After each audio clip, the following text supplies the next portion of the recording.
everyone, it's Mithrilda and welcome back to my journey of learning to draw. Right now, I'm a full-time art student here at the Art Academy.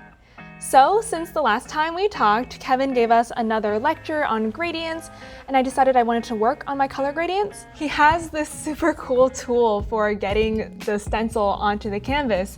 I guess that's the kind of thing that's worth it when you're here at a school and people are doing it all the time.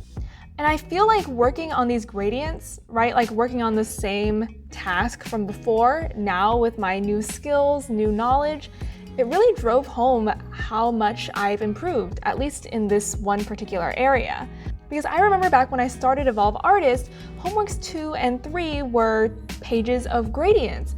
And I spent, I think, 5 days and 13 hours on that second page of gradients, when now I can do this entire page with all these cute colors, and they're all different, and I had to work with them. I did this in 3 hours, which is just crazy. So after I worked on the gradients a bit, I don't know, I got a little bit bored with what we were doing at the time, and I decided I wanted to do a painting of something closer to what I actually want to do in the future, because my original goal was not to do realism or even particularly traditional. Like, one of my biggest art heroes is WAP. So I thought, you know what? I think I'm going to take all the skills I have now and try to do a study of a WAP painting. Definitely not like one-to-one or exact, but am I any closer to being able to create art like that with the skills I have now? And so I found probably the simplest WAP painting that even exists out there. Like, I tried looking for others, but they were all super complicated. And so I copied it down. And it was such a quick sketch, and I was a little bit nervous about it because I'm like, oh, I haven't drawn people in a while. I haven't done anything like that. You know, since in Evolve, we only focus on very simple subjects. I have not done any paintings of people, figures, or anything people like within the program. So I was nervous. But I didn't even film that sketching process because I thought it would be so boring, but I surprised myself with how well it came out with just like a few strokes, not even really trying. So in the first couple of weeks, we've been working with kind of rigid siding techniques and proportion techniques, right? Like, we're trying to get things very, very exact. And I know some people, including me, we've been thinking like, wow, that's a lot of work just to get one drawing down on the paper. Like, this doesn't look anything like the people that I see online and who are really good artists. They can just sort of like, you know, wave a pencil around, wave a brush around, and they have something that's super accurate and super beautiful. And Kevin said, like, you know, the whole point of using these techniques is to train your mind and your observation skills so that you don't need them anymore. And I don't know, I kind of believed him, but I also felt like I needed them. You know, I wouldn't be able to draw without them. And just seeing myself be able to copy it down really quickly without using any measurement techniques, like, definitely a confidence booster. And so I think there was someone who commented a while ago, like, so these measurement techniques, right, they're all for like a still life. What happens if I need to copy a photograph? So I actually asked Kevin that because I'm not really sure what the answer would be. And he said that you can use a grid, or you can just use the same measurement technique, right? You take your paper ruler, you put it on your photograph, you move it over onto your drawing 1-to-1, and copy it over. As long as you are like actively observing what's happening, just copy it. And then the more you do that, the less you will need it, right? Like, so as long as you do your drawing first and actively think about the observation, and then you measure second just to fact check it, eventually you'll do that enough and you won't need to measure and fact check it anymore. And again, I'm not really sure if I even believed him, but you know, I'm here at the school, so that's what I signed up for, and so I did it. And I think I was able to get a good result out of it, which is exciting. We love that. And so here's the finished painting. I really like how it came out, and especially because I did this like exactly how we do it within Evolve, right? Within like block 2. I know a lot of people like kind of freak out because they're like, why can't I go very light for the lights? Why can't I go very dark for the darks? But you know, when you use the technique right, you can make stuff that is really high contrast and communicates a lot using the 4 values.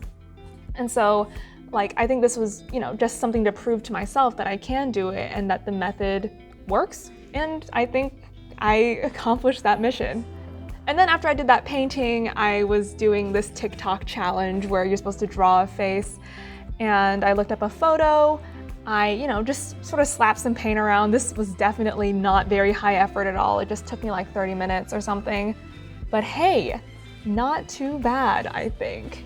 I think I'm getting a lot closer to my goals, which is cool. And now that I've sort of reached this checkpoint, proved to myself that I can do it, I feel like I can go back to dedicating myself to the exercises and just improving my skills. So yeah, had some fun. And so I got this comment from Jamie Wanton. Hi, thank you so much.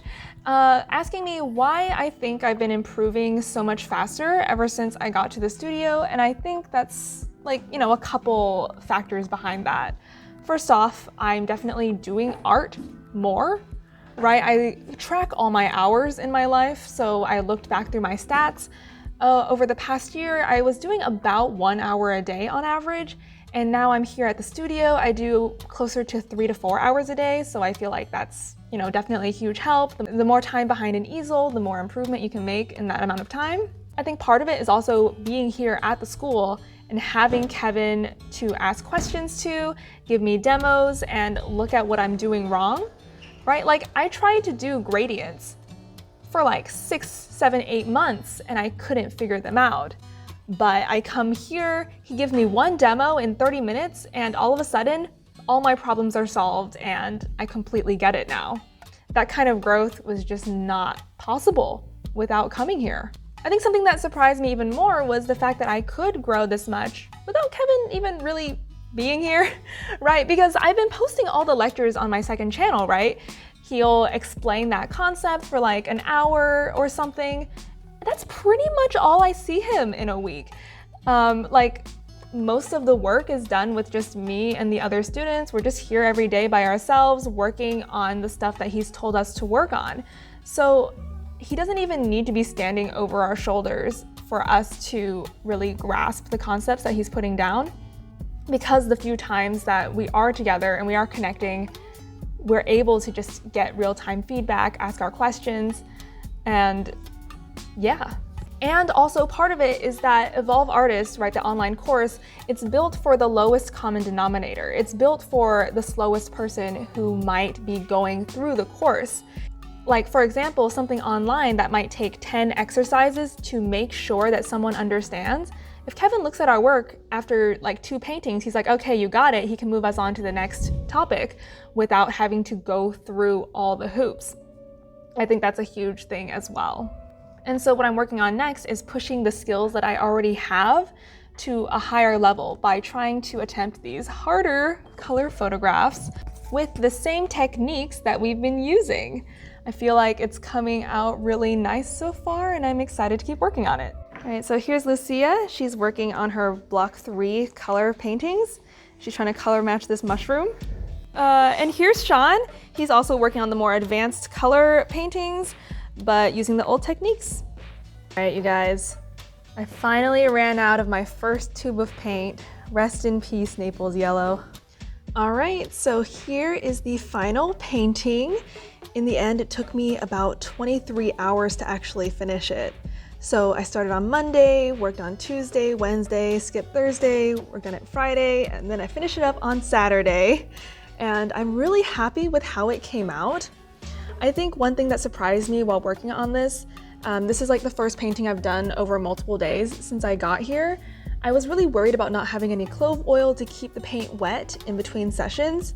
But what I ended up doing was I worked on the pot one day, I worked on the flowers another day, I worked on the background a third day, I worked on the background a fourth day, and then like the tabletop and the front edge on the last day. And so therefore I never needed to go back to any of the colors I had before. And also having the paint dry like even faster than with just linseed oil, because here at the studio we use linseed oil plus alkyd in order to speed up the drying. It actually made it easier to work with, right? Like I painted up to the edges one day and the next day I could come back in and like grab it on the sides, no big deal. And also, I had started on the background, but then I decided I didn't want to finish it, and I was able to come back and paint right over it. Whereas if I had added clove oil or something, it would have been tacky for days before I could work on it again. Because, you know, like the clove oil keeps it wet, but it may not keep it wet enough to be workable. And so yeah, this is like my first finished painting. And by that I mean I was actually, you know, trying to apply my techniques, but also trying to get the end result. Unlike every other painting I've done so far, I didn't really care about the end result. I was just trying to, you know, do the homework. And this is the first time I was actually given permission to think about how I want it to look, and it was really cool. And so usually this picture is done with direct painting, block 4 stuff, but we haven't gotten there yet here at the studio, so this is all block 3. I don't know how to do anything else yet. So I think it's really cool how you can push those techniques. I know that, you know, you can make an even better result. I'm just not there yet skill-wise. But yeah, lots of cool stuff to look forward to. All right, so let's check back in with Lucia's painting. She's finished most of it and we're just working on the background now. And here's the update on Sean's painting. All right, and that's it for today's update. I'm really looking forward to moving away from our homework exercises and getting more into finished paintings with the goal of making something beautiful at the end. And that includes learning our first technique, direct painting. So you definitely have that to look forward to next time. Thank you so much for watching and stay safe and healthy out there. Remember that talent is a myth. Now, get back to work.